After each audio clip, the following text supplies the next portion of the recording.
And we will make it, and it's okay, and you can't know, but you can exploit us, and you can enslave us, and you can rape us, and you can murder us, but it's okay. No, it's not okay. Right.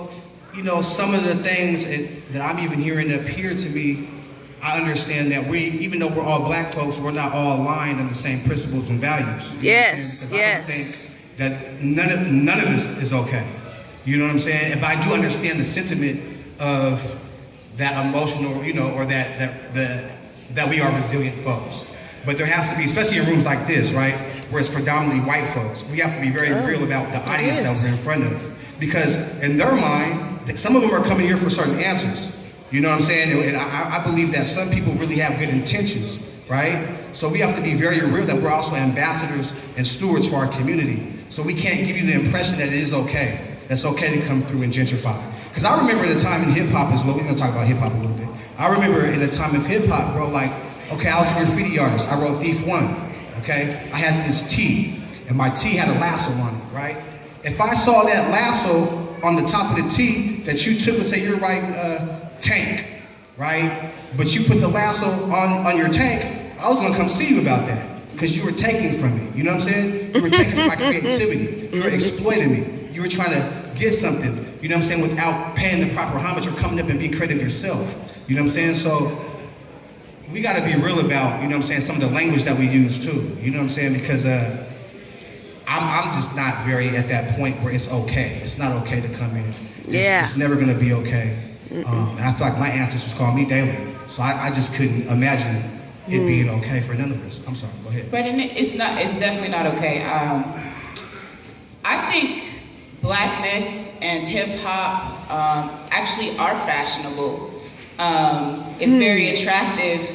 We are creative people. You can look through history and see many things that have been birthed out of black communities and then taken from them and then exploited for capital gain. So I actually think America loves black people so much that America wants to be black people sometimes. And I don't think people are comfortable hearing that, but I'm gonna respond based on the thing that you brought up about that song that came out. When I think about why it's not okay to just simply take that particular artist came up with a lot of other artists.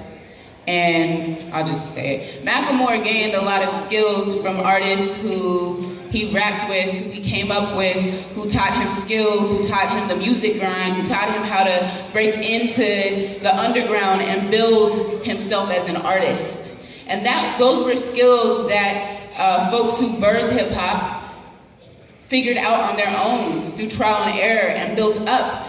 And like he says in the song, because of the color of his skin, he started a few steps ahead, but America's also comfortable hearing him do that thing that we do that makes them uncomfortable.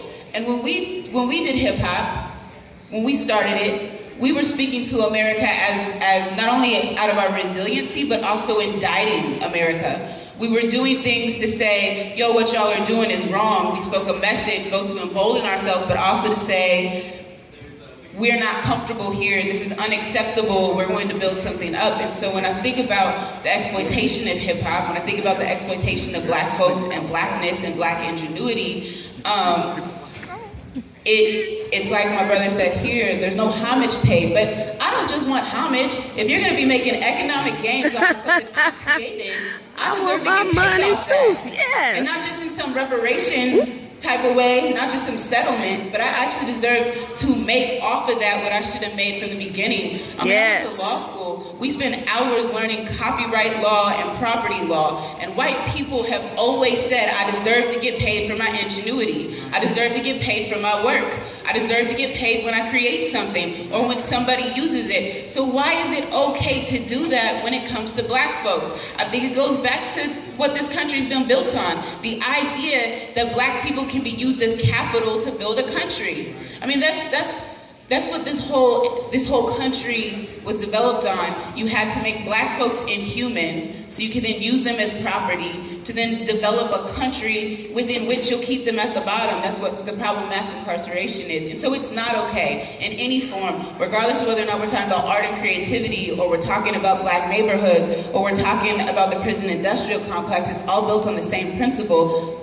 This country views black people as property and something to be used in the machine to gain things off of. And so I also think trying to take hip hop, because hip hop became such a powerful way to get black folks to rise up against the system of power and oppression and call out white supremacy. Like if you go listen to old Wu-Tang albums, they're not that old, but if you go back and listen, you'll hear the same analysis that Black Lives Matter folks are spitting now, they were spitting then, and that made the powers that be uncomfortable. So they said, what we're gonna do, we're gonna take this tool and we're gonna flip it around on it, like Amir was saying, and we're gonna make it a weapon. Because it was powerful. It still is powerful, and I don't think it's fully taken. We can go back and grab it, but we gotta snatch the rise mic up on our own and do that. And white folks gotta get out the way. Yes. You know, real fast, I want to say something too.